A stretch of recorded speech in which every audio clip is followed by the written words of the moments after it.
It's Thursday, January 4th, 2024. Welcome to the President's Daily Brief. I'm Mike Baker, your eyes and ears on the world stage. Let's get briefed. The Iran-backed Houthi militants have claimed another attack against a commercial shipping vessel in the Red Sea. Now, I'm going to explain how the ongoing chaos in the waters around Yemen are likely to affect you directly. Later in the show, U.S. intelligence confirms what many suspected, that the Al-Shifa hospital in Gaza was being used as a Hamas command center. Plus, the powerful BRICS economic group bulks up as it adds Iran and Saudi Arabia, amongst others, to its ranks. And finally, in today's back of the brief, sex and scandal in our nation's capital.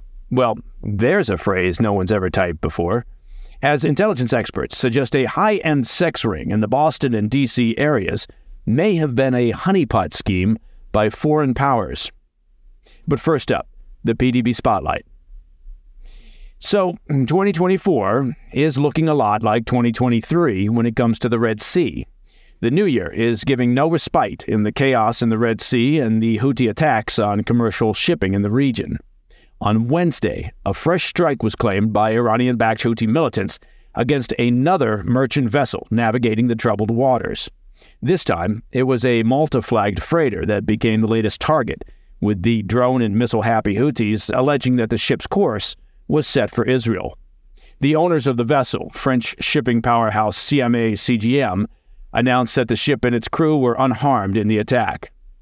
As listeners to the PDB know, this assault is part of a series of attacks that have now been going on for months, including a weekend offensive that resulted in the sinking of 3 Houthi vessels by U.S. helicopters.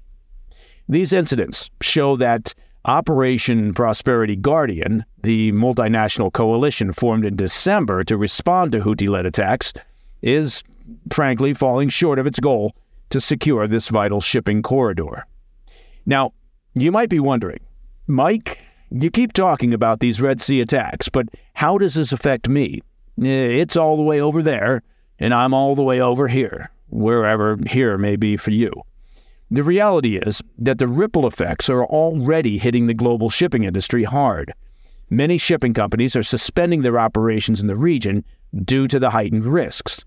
Denmark's maritime titan Maersk is among them, announcing just this Tuesday that it's going to continue to avoid the Red Sea route. That's a decision reversing their previous announcement to resume travel after the start of Operation Prosperity Guardian.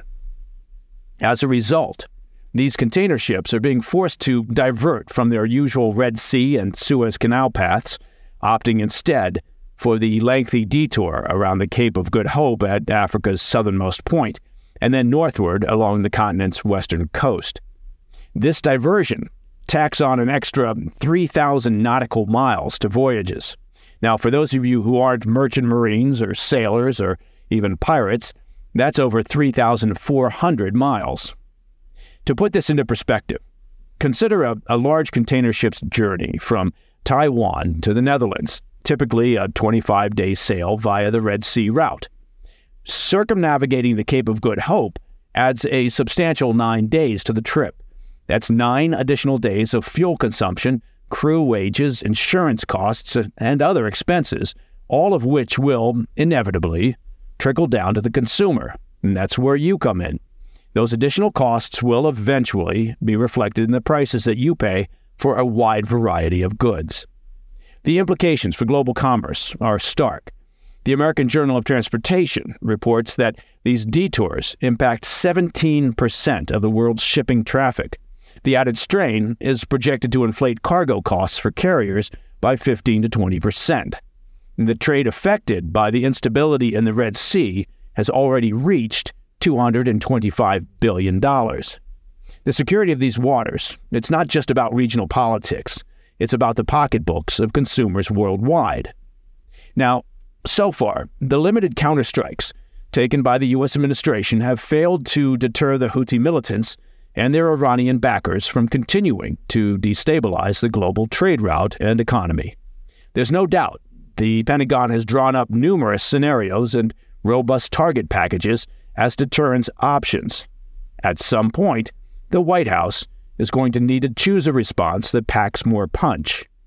They're obviously focused on the desire not to escalate a conflict, but the reality is that Iran has already escalated the conflict through their proxies. They need to be convinced, through deterrence, that continuing down this path is not advantageous to the stability of their regime. When we come back, we've got the scoop on U.S. intelligence confirming what many already suspected. Al-Shifa hospital in Gaza doubled as a Hamas headquarters. Plus, we'll discuss the expansion of the BRICS economic alliance with the inclusion of Iran and Saudi Arabia, among other new members. I'll be right back. Welcome back.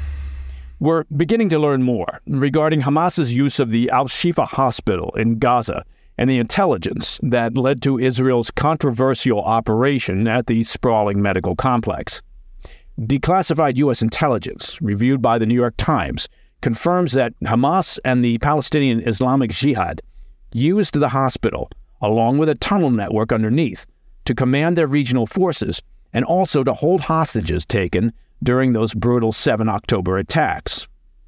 The intelligence indicates that Hamas militants evacuated Al-Shifa hospital in the days leading up to Israel's operation to take control of the facility on November 15th, burning documents, destroying electronics, and moving hostages out of the area. In the wake of Israel's operation, there have been doubts cast on Hamas's use of the Al-Shifa hospital within the international community and by humanitarian organizations and, of course, by Hamas apologists. Many continue to claim that there is little evidence that Hamas used Al-Shifa as a significant command center and say Israel's operation has worsened the humanitarian crisis in Gaza. Officials with the World Health Organization had previously described the situation inside Al-Shifa's emergency department following the Israeli operation as a, quote, bloodbath.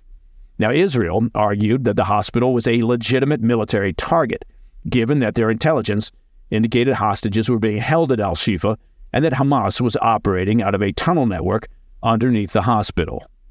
Following their raid of the facility, they discovered a shaft leading to a tunnel network, which they showed to members of the international press.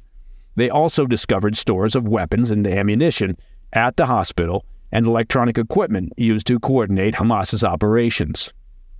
While no hostages were rescued during that IDF raid, they did find the bodies of 2 hostages near the hospital premises. Despite these findings, critics have remained skeptical of how significant a role the hospital played in Hamas's activities.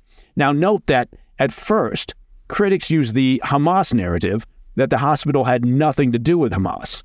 Now their changed line is, well, their use of the hospital wasn't that significant.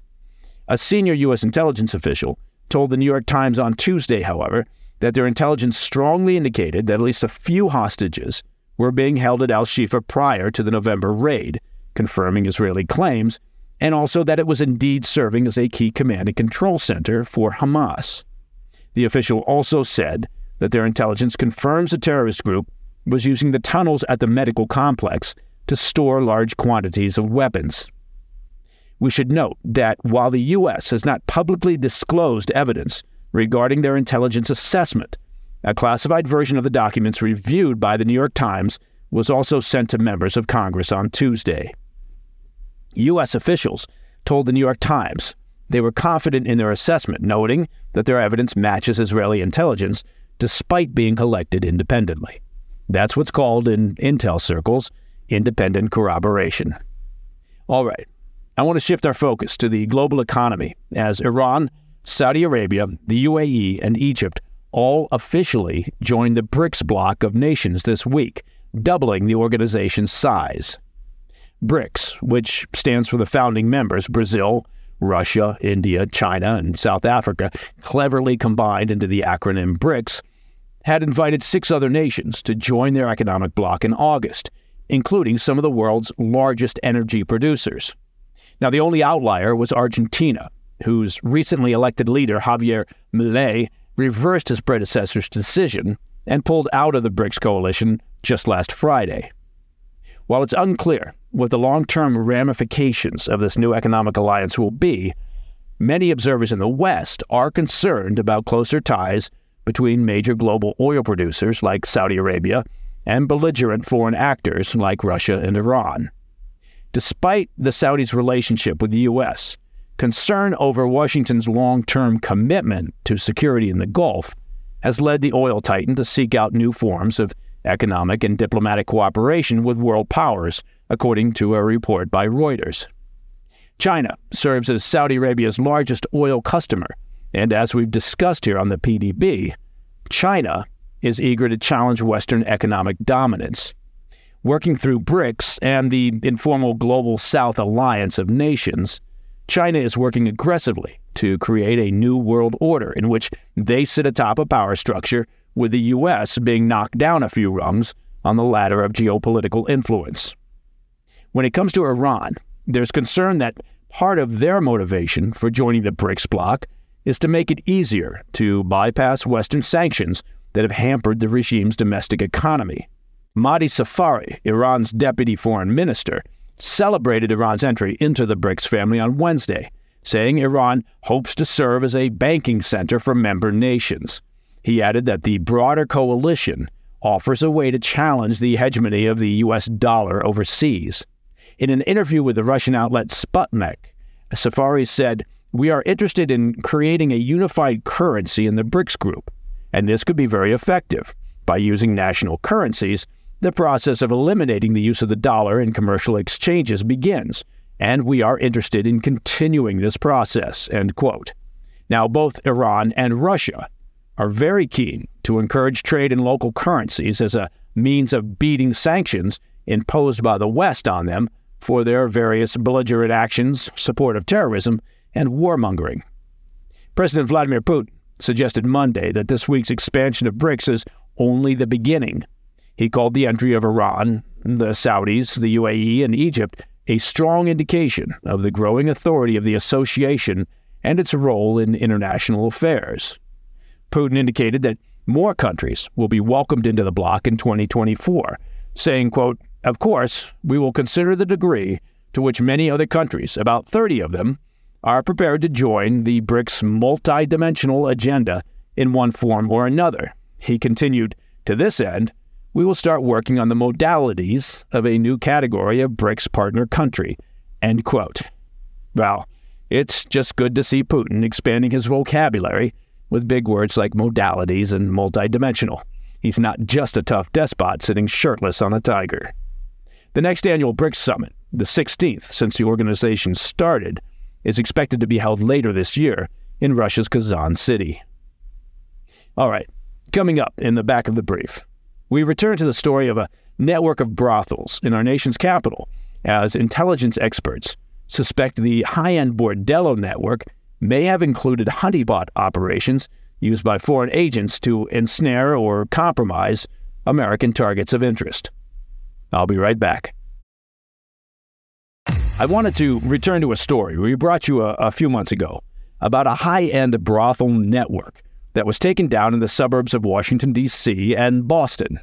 According to a report in the Daily Mail, some in the intelligence community are now beginning to suspect that the network might have been a honeypot trap set for America's most powerful men, or at least men who view themselves as most powerful.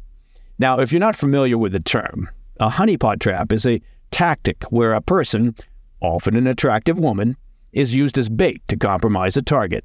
The target might be lured into a situation that could lead to blackmail. And by situation, I mean there could be some sexual shenanigans involved. Back in November, the Justice Department charged 3 Korean-born U.S. nationals suspected of operating a high-end brothel network in the suburbs of Washington and Boston. The investigation targeted potentially hundreds of big-name clients who allegedly indulged in paid sexual services. The acting U.S. attorney in Boston said at the time that the client list included people in positions of power, including military officers, government contractors, and politicians. Now, this network advertised through 2 websites, promising encounters with bikini-clad models, with names like Sexy Shoe, Venus, Tina, the descriptive Yoko Triple D, and the almost never heard of name in the sexual services world, Tiffany. These illicit encounters were hosted in high-end apartments scattered across ritzy neighborhoods like Fairfax and Tyson's Corner in Virginia, as well as Cambridge and Watertown in Massachusetts. None of the alleged customers, or clientele, depending on how fancy you want to be, have been identified, at least yet, but we'll keep you posted if they're eventually unmasked. Given that those targeted were military and government contractors, and politicians, it would be remarkable if there wasn't a counterintelligence angle to this story. Intel services around the world have used similar approaches, meaning honeypot operations, for generations to compromise targets of interest and to attempt to leverage that compromise to recruit and task the targets for intel gathering. And that, my friends, is the President's Daily Brief for Thursday, 4 January. If you have any questions or comments, please reach out to me at pdb@thefirsttv.com. I'm Mike Baker. I'll be back later today with the PDB Afternoon Bulletin. Until then, stay informed, stay safe, stay cool.